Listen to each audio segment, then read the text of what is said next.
আপনি এরকম ব্যবহার করছেন কেন? তাহলে আপনি বুঝিয়ে বলবেন, আপনি কেন চিল্লাচ্ছেন? আপনি আপনি আপনি চিৎকার করছেন কেন? চিৎকার তো করতে পারবেন না। আবারও আপনি সে হাইপ তুলে কথা বলছেন।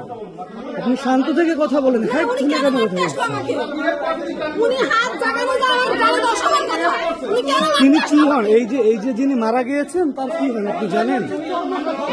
আপনি জানেন মারা গেছে কি আমরা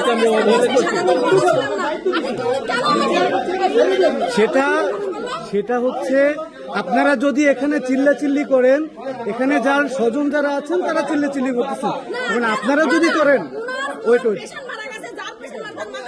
সেটা আপনি কিন্তু তর্কই করছেন। আপনি তর্কই করছেন আপনি আপনি তর্ক করছেন কেন? আপনি বুঝুন না করে সে তর্ক করছে কেন? এই যে এখনো দেখেন, এই দেখেন। আচ্ছা, আমার কথা আমাকে আসতে বলছেন না আমাদের